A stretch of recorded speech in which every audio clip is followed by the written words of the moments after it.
जय हिंद दोस्तों। आज हम लोग इस वीडियो में कुछ गणितीय संक्रियाएं देखेंगे। तो आइए हम लोग देखते हैं।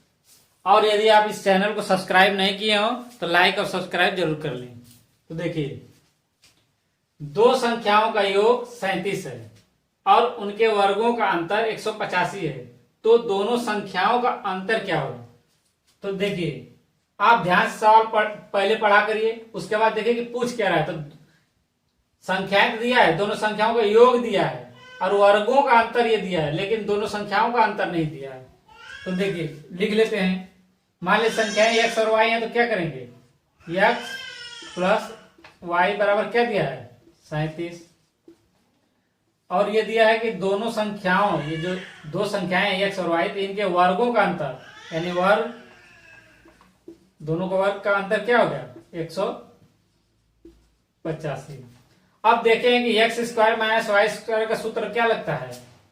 एक्स प्लस वाई, और दूसरे क्वेश्चन में एक्स माइनस वाई बराबर क्या दिया है? यही चीज है, यहां लिखा है 185। अब देखिए, इसमें से एक्स प्लस वाई का मान दिया है 37, यहाँ 37 लिख दीजिए। 37 क्वेश्चन में एक्स माइनस वाई बराबर क्या है? 185।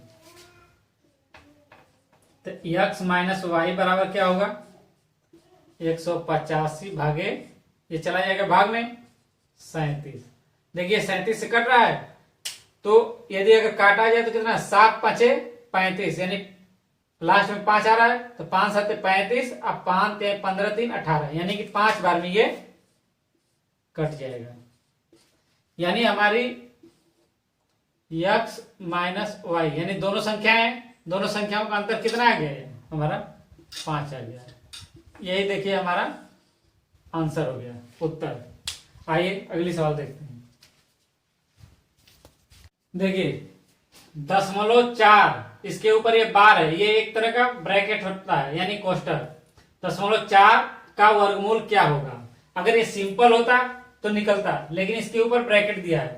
तो देखिए ब्रैकेट में क्या है, अगर कोई भी संख्या हो दशमलव के बाद है, तो उसको अगर पूर्ण बनाना चाहे तो कैसे बनाते हैं? मान लीजिए कि 0.4 है, तो इसको पूर्ण बनाने के लिए क्या होता है? एक सिंपल विधि है कि दशमलव के नीचे 1 लिखते हैं, एक 0 लिखते हैं, ये गायब हो जाता है। या इसको कहने का मतलब है कि 0.4 में 10 का गुणा करेंगे, तो केवल 10 का नहीं करेंगे, 10 का गुणा और 10 का भाग करेंगे। अगर ये काटेंगे तो इसका मतलब क्या होगा? 1। लेकिन अगर इस तरह करेंगे तो क्या? 10 चौके 40, यानी कि यहाँ पे हो जाएगा 4 अब बटे 10। यही देखिए कई विधियों से अपने अपने समझने के फेर है कि दशमलव के नीचे 1 0, ये सिंपल विधि है। 0.4 में गुणे, अगर एक अंक पाया तो 10 का करेंगे, 0 दशमलव हटाने के लिए तो जितने का गुणा करते हैं उतने का भाग करते हैं, तो इसका मतलब एक ही होता है अगर इस तरह काटा जाता। तो इसी तरह 4 बटे 10 हो गया।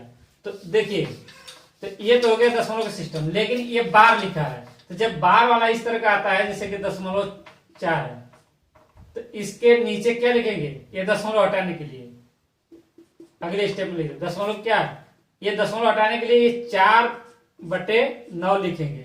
अगर ये नहीं होता तो 4 बटे 10 होता, लेकिन अगर बार होता है तो 4 बटे 9 होता है। मान लीजिए कि जैसे कि कुछ और संख्याएं हो, जैसे 0.4 4 5 6 7 कुछ भी हो, ये बार में हो, तो उतने 9 नीचे आ जाएंगे, 1 2 3 4 5, इतने इस तरह का। अगर ये बार ना हो तो फिर सीधा 1 लिख के 0 0 हो जाएंगे। तो ये समझाने के लिए मैंने बता दिया। अब देखिए ये 4 बटे 9 है, इसका वर्गमूल कह रहा है। जैसे बार हट गया, दशमलव भी हट गया, तो दशमलव और बार हटेगा तो 4 बटे 9 होगा। ये कैसे 9 आता है इसकी भी विधि है, लेकिन उसको बताने में बहुत समय लगेगा। आपको केवल सवाल परीक्षाओं में इस तरह पूछे तो हल करने के लिए, तो 4 बटे 9। अब इसका निकालेंगे तो क्या आ जाएगा?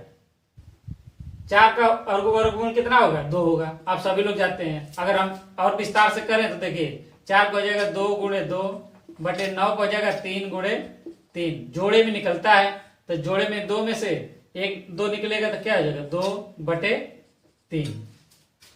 तो देखिए 2 बटे 3 को अगर 2 में 3 का भाग देते हैं तो नहीं जाएगा, क्योंकि ये हर बड़ा है अंश से, अंश छोटा है, तो इसलिए इसमें दशमलव बार जाएगा। तो दशमलव अगर इसको 0 बढ़ाते हैं तो क्या हो जाएगा? 3 6 18, 3 7 21 यानी कि 20 से भी बड़ा हो जाएगा, तो यानी 6 बार जाएगा। फिर बचेगा 2 उसमें से, फिर 6 यानी कि 6 बार जाता है। इसलिए जो संख्या बार बार रिपीट होती है उसके ऊपर इस तरह का हम बार लगाते हैं। तो ये हमारा देखिए उसका वर्गमूल आ गया कितना 0.4, जो बार में दिया इसका वर्गमूल कितना आ जाएगा 6, आंसर हो जाएगा। और ये देखिए ऑप्शन में आपको दिया होगा 0.2, 0.02, 0.46, लेकिन इस तरह के में देखिए 0.6 आएगा। आप कहेंगे कि 0.4 के, इससे भी इसका वर्गमूल निकालने पर छोटा होना चाहिए थे और बड़ा हो गया 0.6। तो देखिए यही विधि है निकालने का, इसका भाग देंगे जो आएगा जितनी बार हो आ जाएगा। आइए अगली सवाल देखते हैं। देखिए यदि 1101 का होल स्क्वायर बराबर इतना 12 12 201 हो तो अंडर रूट 121.2201 का मान कितना होगा। तो देखिए ये बहुत सिंपल है, इसमें कुछ नहीं करना है आपको, बस देखकर हल लगाना है। बस देखिए है क्या कि इतना का वर्ग ये दिया है, तो इतने संख्या इसमें केवल दशमलव है, तो आप पहले तो जितना का वर्ग है इसी का वर्गमूल, ये इसका मतलब यही है कि वर्गमूल निकालना है। तो जो इतना का वर्ग ये दिया है तो इसी का वर्गमूल तो ये होगा, तो वही सेम संख्या है, तो पहले ये वर्गमूल जो है उसको लिख लीजिए। क्या है हमारा 1101, इतना का हमारा ये वर्गमूल आ गया, लेकिन इसमें दशमलव दिया है। तो दशमलव क्या करेंगे, ये देखिए पीछे से जोड़ा बनता है 1 2 वर्गमूल के लिए 2 अंक पर दशमलव होना चाहिए पीछे से, तो 1 और 2 ये 2 अंक पर ये हमारा दशमलव आ गया, यही हमारा उत्तर हो गया। और इसमें कुछ नहीं करना है, ज्यादा सोचने की ये दशमलव है तो कैसे लगाएं क्या करें, कुछ नहीं। वर्गमूल अगर वर्गमूल के अंतर्गत है तो पहले जोड़ा बनाइए और उतने अंक पर दशमलव पीछे से लगेगा, 1 और 2 ये लग गया। आइए अगले देखते हैं। व्यंजन 303 घाते 43 गुणे 6 घाते 43 गुणे 7 घाते 43 में इकाई का अंक क्या होगा। तो यहाँ हमें इकाई का अंक प्राप्त करना है, तो इसमें कोई घबराने की बात नहीं है। आप इसको ये देखिए कि 3 का कितनी बार गुणा करने के बाद, 3 में 3 का गुणा करने के बाद ये संख्या रिपीट करती है यानी दोहराती है। तो आप देखिए 3 गुणे 3 गुणे 3, 3 तिली के 9 तिली 27, 27 तिली के 81, कितना आ जाएगा 3 तिली के 9 तिली 27, 3 7 21, 3 6 7 81, तो हमारा 81 आ गया। 81 के बाद जब 3 करेंगे, मान लीजिए कि ये 81 आ गया, गुणे अगर 3 करेंगे तो लास्ट में क्या होगा 3 एकम 3, यानी कि फिर वापस लास्ट का इकाई का क्या होगा 3 आएगा। तो हमारी कितनी संख्या है, ये 5वीं होगी, रिपीट करेगी 5वीं। इतना तक तो सही है, लेकिन इसके बाद वाले में गुणा करेंगे तो ये संख्या सेम आ जाएगी। तो जहां संख्या गुणा करने पर वापस लास्ट में 3 आती है उसको छोड़ देंगे, यानी कि 1 2 3 4 तक लेंगे, यानी कि हमारा 4 से भाग देंगे जो आएगा, क्योंकि 5वें बार में तो स्वयं ही आ जाएगी। तो इसलिए 4 बार करेंगे, 3 तिली 9 तिली 27 तिली 81, 81 के बाद जब 3 का गुणा करेंगे तो हमारा सेम आएंगे, ये 5वीं बार, इसलिए 4 लेंगे। तो इसलिए पहले क्या करेंगे, इसमें 4 का भाग देंगे, तो 4 का भाग देंगे, 4 दहा में 40 और 3 43, यानी 3 नहीं कटेगा, 40 जाएगा, 3 शेष बचेगा, यानी कि हमारी संख्या क्या होगी 3 के घाते 3, 4 दहा में 40, 40 जो 40 तक रहेगा वो तो हमारा ये 3 रिपीट आएगा और ये 3 हमारा विषम बच रहा है, गुणे। अब 6 का देखिए उसी तरह कि 6 देखिए उसी तरह 6 का देख लीजिए, 6 गुणे 6, 6 6 की 36 बराबर क्या होता है 36, फिर 6 का गुणा की 36, यानी प्रत्येक बार में 6 आ रहा है, पहले में 6 है, गुणा करेंगे तब भी लास्ट में 6 है, फिर अगली संख्या करें 6, तो यानी कि इसमें 43 तक जाएंगे तब भी, यानी कि 6 के घाते 1, 1 मानिए 0 मानिए जो भी मानिए 1, यानी ये स्वयं में है, इसमें किसी की भाग देने की नहीं कि दोहरा है, पहले बार से ही रिपीट हो रही है। उसी तरह देखिए अब 7 का देखिए, 7 का गुणा करें, 7 7 49, लास्ट का कौन सा है 9, 7 9 63, लास्ट का क्या हो जाएगा 3, फिर 7 लिखे 21, फिर एक लास्ट में, फिर उसमें 7 का गुणा करेंगे तो 7 है, कितना 1 2 3 4 5, 5वें बार में ये 7 आ रहा है, यानी हम 4 तक लेंगे। इस 4 से इसमें भाग देंगे तो 4 दहा में 40, यानी इसमें भी 3 आएगा। अब देख लीजिए, अब इसको करना आसान है। और इकाई का अंक पूछता है तो आपको पूरे गुणा करके रखने की जरूरत नहीं है। मान लीजिए कि इसमें करेंगे 3 तिली के 3 बार करेंगे 3 का, तो 3 तिली की 9 और 9 तिली 27। 27 को 7 लिखिए, लास्ट वाला इकाई का अंक। दो लिखने की जरूरत नहीं है क्योंकि आपको इकाई का अंक प्राप्त करना है। 6 का 6 और 7 7 सत्ते 49, 4 9 हो गया और 7 9 63, 63 को 3 इकाई का अंक। फिर 3 इकाई का अंक यही लिखते चले जाइए, ये नहीं कि 63 है 49 है तो सब पूरे लिखिए, तब तो गुणा करने में आपको समय खींच जाएगा, केवल इकाई का अंक प्राप्त करना है।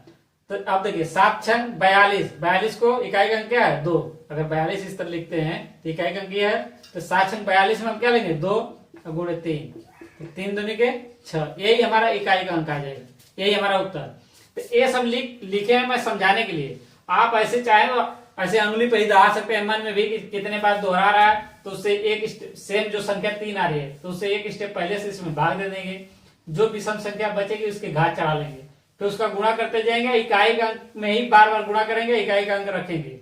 तो ऐसे देखिए 3 तिले के 9 तिले 27, 27 को 7, दो से मतलब नहीं है, इकाई का अंक लेंगे 6, फिर 7 7 49, 49 में फिर 7 9 63 को 3 इकाई का गुणा करेंगे, इकाई में रखेंगे। 6 तिली 18, अगर 6 तिली 18 यहां से करें तो 18 को 8 इकाई करेंगे तो 8 7 56, 56 तो 6 वैसे भी हो जाएगा, चाहे 7 6 7 42, 6 7 42 को 2 3 2 3 6, वैसे जैसे भी करेंगे इकाई का अंक लेंगे 6 आएगा। तो इकाई का अंक ज्ञात करने के लिए ऐसे कोई भी संख्या हो, चाहे जितनी बड़ी से बड़ी संख्या हो, बस आप ये देखिए कि आधार जो है वो कितनी बार में रिपीट कर रहा है, तो उससे एक कम से भाग दे देंगे।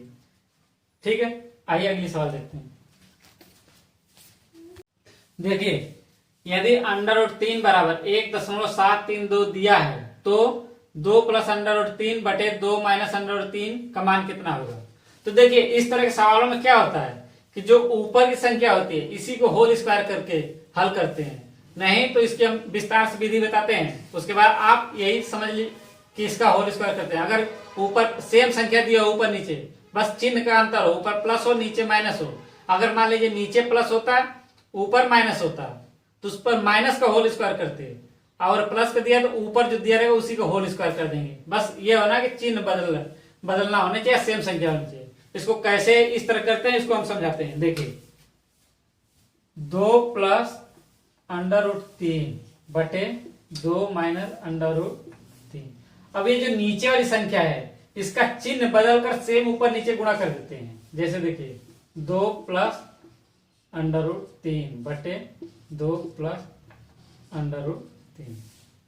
देखिए सेम संख्या है, अगर इसको हम काट दें तो क्या है इसका मतलब एक की कोई पहलू नहीं है, एक गुणा इसमें करेंगे तो कोई बदलाव नहीं आएगा कि नहीं कि इसका कोई मान बदल जाए, तो इसलिए अब देखिए ये सेम है, इसीलिए अगर ये इसमें गुणा करते हैं तो क्या हो जाएगा, ये होल स्क्वायर हो जाएगा, सेम है। इसका क्या हो जाएगा, प्लस और माइनस का जब शेष संख्या होता है a² - b² होता है। देखिए हम विस्तार से करके दिखाते हैं। 2 + √3 का होल स्क्वायर बटे a² - b² होगा तो क्या होगा, 2 का स्क्वायर क्या हो जाएगा, 2² - √3 का स्क्वायर, ये हो जाएगा। इसको देखिए तोड़िए, ऊपर का तोड़ेंगे तो क्या होगा, 2 का होगा 4 + 3 और प्लस 4 √3 a² + b² का होल a + b का होल स्क्वायर तोड़ेंगे तो उसी तरह आएगा। इसको देखिए 2 का स्क्वायर क्या हो जाएगा 4 और माइनस √3 का स्क्वायर क्या होगा 3, ये घटेगा तो क्या बचेगा 1 बच जाएगा हमारा। ऊपर देखिए 4 3 7 7 + 4 √3 बटे 4 में से 3 जाएगा तो क्या 1 बचेगा, इसका कोई मतलब नहीं। तो वही है, क्या हो जाएगा हमारा ऊपर का केवल क्या होल स्क्वायर बचा, नीचे का वैल्यू खत्म हो गया। तो वही हम बता रहे कि अगर सेम संख्या होती है ऊपर नीचे तो जो ऊपर का चिन्ह के साथ है उसी संख्या को होल स्क्वायर करके हल करते हैं। अब आइए अगला स्टेप में क्या है, हमें दिया है √3 का मान पहले से दिया है तो यहां हम रख देते हैं, क्या हो जाएगा 7 + 4 कोष्ठ में क्या हो जाएगा 1.732 1.732। अब इसमें 4 का गुणा कर दीजिए तो 4 दूनी के 7 प्लस ये देखिए 4 दूनी के 8, 4 3 12 को 2 हाथ में 1, 4 7 28, 1 29, 9 हाथ में 2, 4 एकम 4 2 6। हमारा कितना है 1 2 3 अंक पर दशमलव 1 कर दिए। अब देखिए दशमलव के पहले वाली संख्या अगर यहाँ दशमलव नहीं है तो इसको जोड़ देखिए इसके साथ इसको जोड़ देंगे, क्योंकि अगर इसके बाद होता है दशमलव के नीचे ही लिख के हल किया जाता है। तो 7 6 13.928। अगर इसके बाद दशमलव होता तो दशमलव रख के उसी अंक के अनुसार हल करते। देखिए जैसे हम आपको विस्तार से बताते हैं 6.928। अगर 7 जोड़ना तो इस तरह 7 0 0 0 या इसको ऊपर आता तो जैसे दशमलव के बाद जितने अंक पर जैसे होगा वही अंक लिखा जाता है, तो ऐसे ही हल होगा। तो हमारा उत्तर क्या आ जाएगा 13.928 यही। तो आप इस तरह के सवालों को हल करिए और अभ्यास करिए, और आप इस चैनल को लाइक और सब्सक्राइब जरूर करें। धन्यवाद।